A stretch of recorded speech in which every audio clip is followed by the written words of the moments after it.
২৮ ফেব্রুয়ারি ঘোষণা হতে যাচ্ছে তরুণদের নতুন রাজনৈতিক দল, কিন্তু তার আগে সরে দাঁড়ালেন দুজন।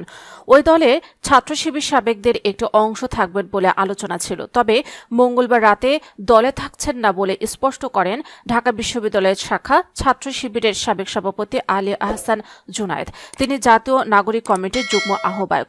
জুনায়েদের পর এবার দলে না থাকার কথা জানালেন ঢাকা বিশ্ববিদ্যালয়ের শাখা ছাত্র শিবিরের সাবেক আরেক সভাপতি রাফেজ সালমান রিফাত। তিনি বর্তমানে জাতীয় নাগরিক কমিটির যুগ্ম সদস্য সচিব। তবে নিজের নতুন রাজনৈতিক দলে না থাকার ঘোষণা দিলেন আলী আহসান জুনায়েদ।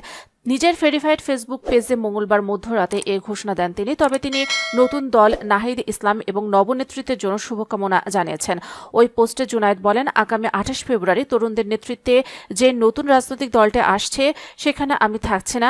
রাফেজ সালমান রিফাত বলেন, ২৮ তারিখে ঘোষিত হতে যাওয়া নতুন রাজনৈতিক দলে আমিও থাকছি না, তবে আমার রাজনৈতিক পথচলা থেমে থাকবে না। তিনি বলেন, গণ অভ্যুত্থানের মধ্য দিয়ে নতুন রাজনৈতিক সম্ভাবনার যে জোয়ার তৈরি হয়েছিল তাতে শর্ট টার্মে খুব ভালো কিছু পাওয়ার প্রত্যাশা রাখি না আপাতত, কিন্তু একই সাথে এটাও মনে রাখি যে রাজনীতি একটা লম্বা রেস।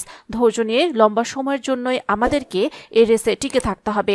রাফেজ সালমান রিফাত বলেন, আমরা নতুন সেই বাংলাদেশের প্রত্যাশী যেটা হবে সত্যিকার অর্থে ডেমোক্রেটিক, ইনক্লুসিভ, বৈষম্যহীন এবং আধিপত্য মুক্ত। ঐক্যবদ্ধতায় এবং মধ্যমবদ্ধতায় হবে আমাদের শক্তি। দুর্নীতির বিরুদ্ধে আমাদের জিহাদ চলবে, আঞ্চলিক আগ্রাসনের বিরুদ্ধেও আমাদের লড়াই চলবে। বাংলাদেশের মানুষের অর্থনৈতিক মুক্তির জন্য আমরা জান দিয়ে লড়ব।